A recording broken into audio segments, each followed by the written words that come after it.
Vidya Bharati maths के YouTube channel पर आप सभी का स्वागत है। आज के इस वीडियो में हम कक्षा 8वीं गणित के अध्याय 1 परिमेय संख्या के अंतर्गत प्रश्नावली 1.1 के सवालों को हल करेंगे। तो चलिए आज के इस वीडियो को शुरू करते हैं। आज का हमारा पहला प्रश्न है, निम्नलिखित प्रत्येक में गुणन के अंतर्गत उपयोग किए गए गुणधर्म का नाम लिखिए। मतलब यहाँ गुणन के अंतर्गत जो भी गुणधर्म का उपयोग हुआ है उनका हमें केवल नाम लिखना है। सबसे पहले भाग में हमें दे रखा है -4/5 गुणित 1 बराबर 1 गुणित -4/5। तो इसमें किस गुणधर्म का उपयोग हो रहा है इसको हम रफ में समझते हैं, फिर इसमें हम गुणधर्म का नाम लिखेंगे।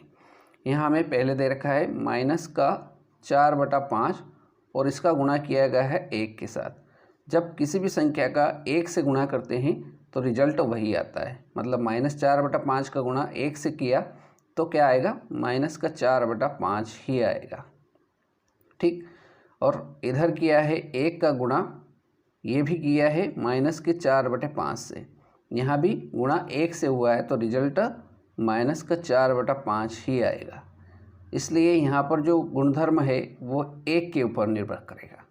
तो 1 क्या है, 1 यहाँ है गुणात्मक तत्समक के रूप में। तो हम यहाँ लिखेंगे 1 गुणधर्म क्या हो जाएगा, 1 गुणात्मक तत्समक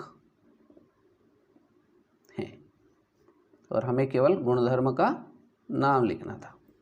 तो इस प्रकार से ये अपना पहला भाग हो गया। दूसरा भाग देखते हैं। दूसरे भाग में हमें दे रखा है -13/17 गुणा -2/7 बराबर -2/7। अब इधर ये 2/7 माइनस का बाद में था, इधर पहले आ गया, गुणित -13/17 यह पहले था बाद में आ गया। तो यहाँ पर कौन से गुणधर्म का उपयोग हुआ है इसको समझते हैं। तो यहाँ पर हमें दे रखा है माइनस का, एक मिनट,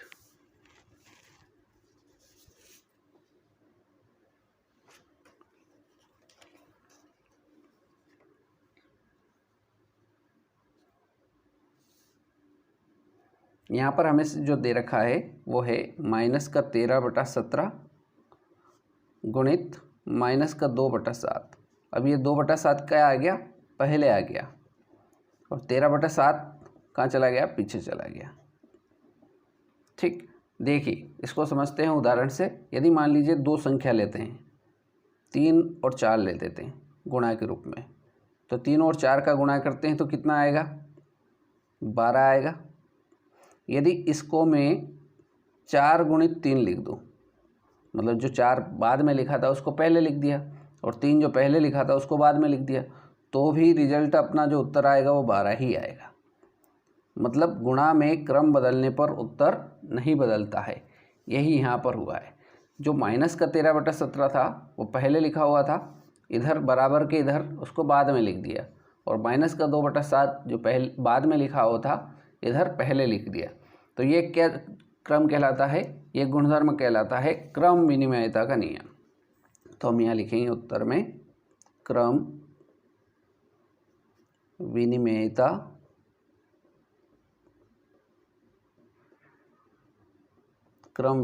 का नियम या गुणधर्म, इसका इसमें उपयोग हुआ है।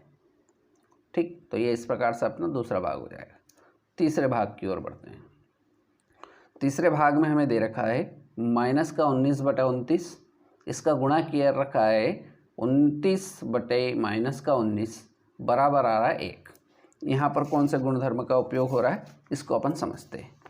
यहाँ हमें जो संख्या दे रखी है वो है -19/29 और इसका गुणा किया है 29/-19 से, और इसका रिजल्ट कितना आ रहा है, बराबर 1 आ रहा है।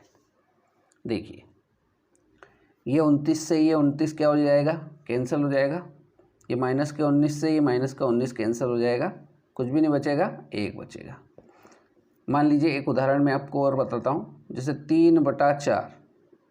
यदि मैं इसका गुणात्मक प्रतिलोम कर लूँ, मतलब जो संख्या दे रखी है उसके विपरीत उल्टा करके, ये 4 नीचे है इसको ऊपर लिख लेता हूँ, 3 ऊपर है, इसको नीचे कर लेता हूँ, तो रिजल्ट क्या आएगा? 1 आएगा। कैसे आएगा? ये 4 से ये 4 कट जाएगा, ये 3 से ये 3 कट जाएगा, कितना आएगा? 1 आएगा। तो ये जो गुणात्मक प्रतिलोम है, जब भी आपका रिजल्ट जो संख्या दे रखी है उसका विपरीत और उसको काटने पर यदि 1 आए तो हमारा जो गुणधर्म कहलाता है वो कहलाता है गुणात्मक प्रतिलोम। तो हम यहाँ पर लिखेंगे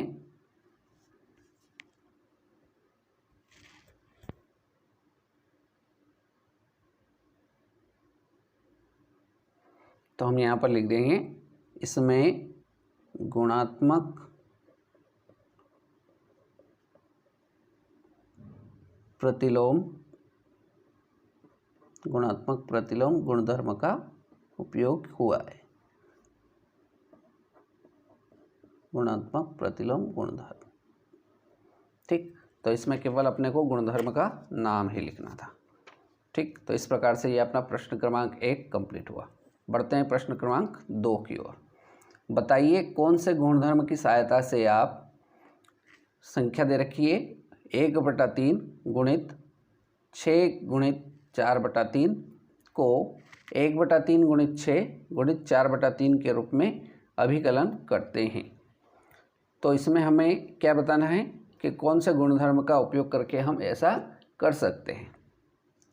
तो इसको समझने के लिए अपन एक उदाहरण देखते हैं। जैसे मान लीजिए यहाँ पर 3 संख्या दे रखी है, कौन कौन सी है? सबसे पहले इसको अपन ऐसा लिख लेते हैं 1/3 गुणित 6 गुणित 4/3 और को मैं बराबर लिख देता हूँ, समझने में आसानी रहेगी।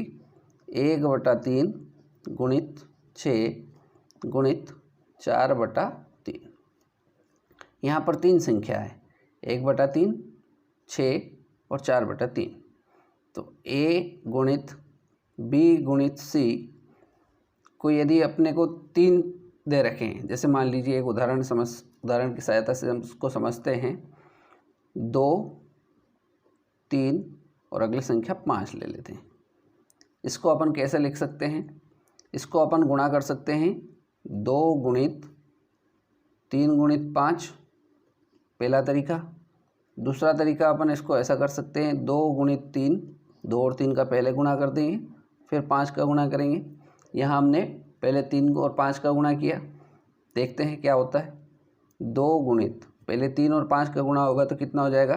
3 पंजे 15 बराबर 2 गुणित 3, 2 और 3 का गुणा होगा तो कितना आ जाएगा?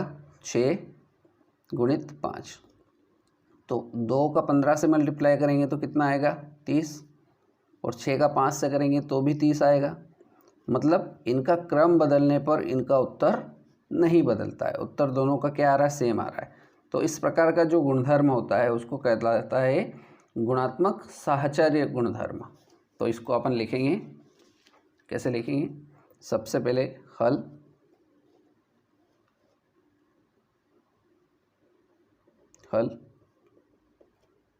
संख्या लिखेंगे 1/3 गुणित कोष्टक में 6 गुणित 4/3 बराबर 1/3 गुणित 6 गुणित 4/3। और यहाँ पर जो गुणधर्म आया है वो गुणधर्म का नाम है गुणात्मक साहचर्य गुणधर्म। साहचर्य गुणधर्म, चाहो तो आप गुणधर्म लिख भी सकते हो। क्या होता है? ये होता है A गुणित पहले B और C का गुणा, फिर बराबर पहले A और B का गुणा, फिर C का गुणा। तो इस प्रकार से अपन इसमें गुणधर्म को दर्शा भी सकते हैं। तो इस प्रकार से ये आपका अध्याय 1 का प्रश्नावली 1.1 के अंतर्गत 2 सवाल थे। ये दोनों सवाल कंप्लीट हुए और इस प्रकार से ये आपका अध्याय 1 कंप्लीट हुआ। उम्मीद करता हूँ कि ये अध्याय 1 आपको अच्छे से समझ में आ गया होगा। तो मिलते हैं नेक्स्ट वीडियो में, नई प्रश्नावली अध्याय 2 करेंगे हम।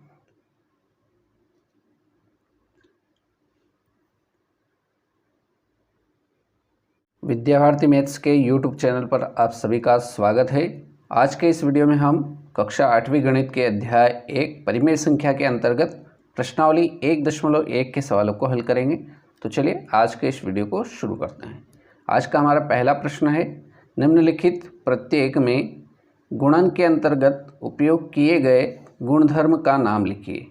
मतलब यहाँ गुणन के अंतर्गत जो भी गुणधर्म का उपयोग हुआ है उनका हमें केवल नाम लिखना है। सबसे पहले भाग में हमें दे रखा है -4/5 गुणित 1 बराबर 1 गुणित -4/5। तो इसमें किस गुणधर्म का उपयोग हो रहा है इसको हम रफ में समझते हैं, फिर इसमें हम गुणधर्म का नाम लिखेंगे। यहाँ हमें पहले दे रखा है -4/5 और इसका गुणा किया गया है 1 के साथ। जब किसी भी संख्या का 1 से गुणा करते हैं तो रिजल्ट वही आता है। मतलब -4/5 का गुणा 1 से किया तो क्या आएगा, -4/5 ही आएगा। ठीक, और इधर किया है 1 का गुणा, ये भी किया है -4/5 से। यहाँ भी गुणा 1 से हुआ है तो रिजल्ट -4/5 ही आएगा। इसलिए यहाँ पर जो गुणधर्म है वो 1 के ऊपर निर्भर करेगा। तो 1 क्या है, 1 यहाँ है गुणात्मक तत्समक के रूप में। तो हम यहाँ लिखेंगे 1 गुणधर्म क्या हो जाएगा, 1 गुणात्मक तत्समक है, और हमें केवल गुणधर्म का नाम लिखना था। तो इस प्रकार से ये अपना पहला भाग हो गया। दूसरा भाग देखते हैं। दूसरे भाग में हमें दे रखा है -13/17 गुणा -2/7 बराबर -2/7।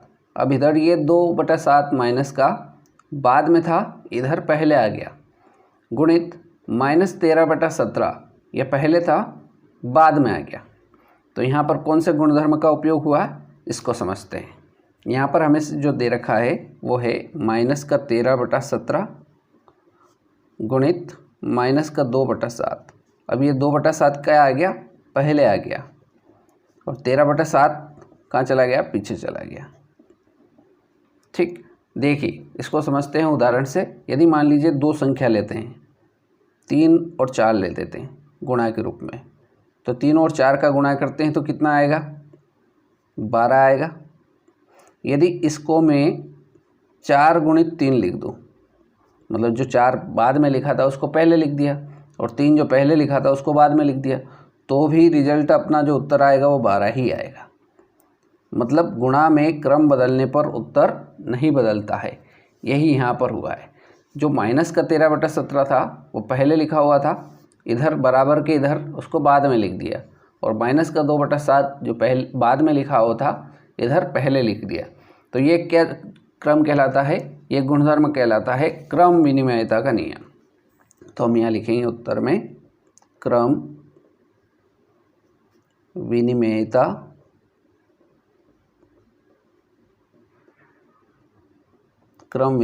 का नियम या गुणधर्म, इसका इसमें उपयोग हुआ है। ठीक, तो ये इस प्रकार से अपना दूसरा भाग हो जाएगा। तीसरे भाग की ओर बढ़ते हैं। तीसरे भाग में हमें दे रखा है -19/29, इसका गुणा किया रखा है 29/-19 बराबर आ रहा है 1। यहाँ पर कौन से गुणधर्म का उपयोग हो रहा है इसको अपन समझते हैं। यहाँ हमें जो संख्या दे रखी है वो है -19/29 और इसका गुणा किया है 29/-19 से, और इसका रिजल्ट कितना आ रहा है, बराबर 1 आ रहा है। देखिए ये 29 से ये 29 क्या हो जाएगा, कैंसिल हो जाएगा। ये -19 से ये -19 कैंसिल हो जाएगा, कुछ भी नहीं बचेगा, 1 बचेगा। मान लीजिए एक उदाहरण मैं आपको और बताता हूँ, जैसे 3/4।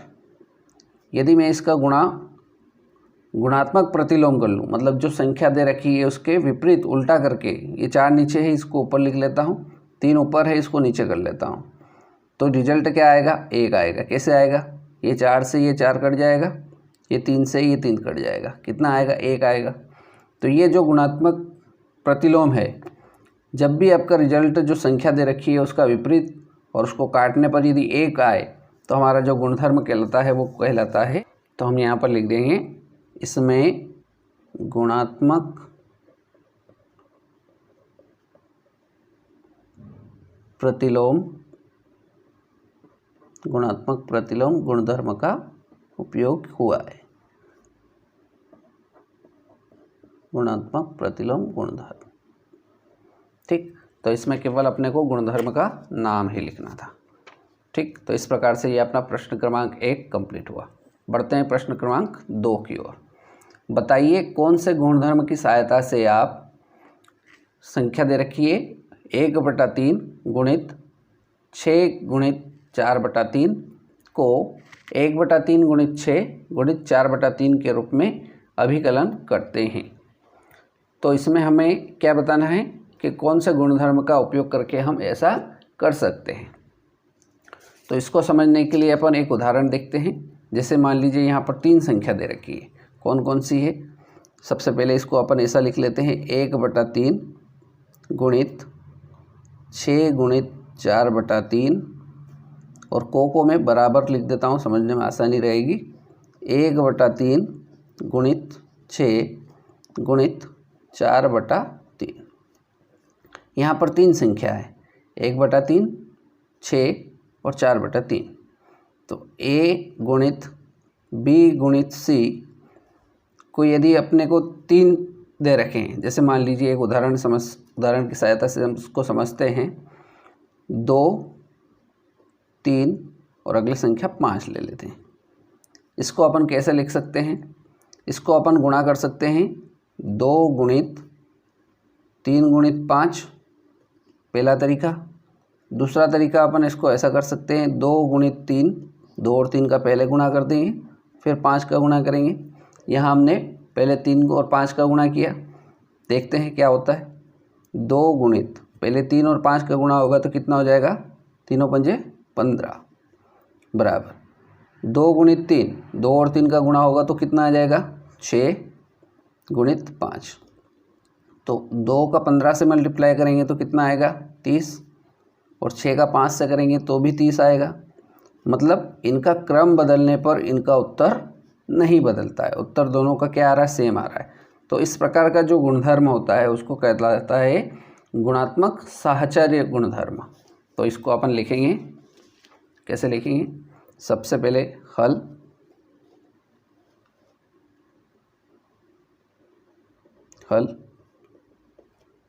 संख्या लिखेंगे 1/3 गुणित कोष्टक में 6 गुणित 4/3 बराबर 1/3 गुणित 6 गुणित 4/3। और यहाँ पर जो गुणधर्म आया है वो गुणधर्म का नाम है गुणात्मक साहचर्य गुणधर्म। साहचर्य गुणधर्म, चाहो तो आप गुणधर्म लिख भी सकते हो। क्या होता है, ये होता है a गुणित पहले b और c का गुणा, फिर बराबर पहले a और b का गुणा, फिर c का गुणा। तो इस प्रकार से अपन इसमें गुणधर्म को दर्शा भी सकते हैं। तो इस प्रकार से ये आपका अध्याय 1 का प्रश्नावली 1.1 के अंतर्गत 2 सवाल थे। ये दोनों सवाल कंप्लीट हुए और इस प्रकार से ये आपका अध्याय 1 कंप्लीट हुआ। उम्मीद करता हूँ कि ये अध्याय 1 आपको अच्छे से समझ में आ गया होगा।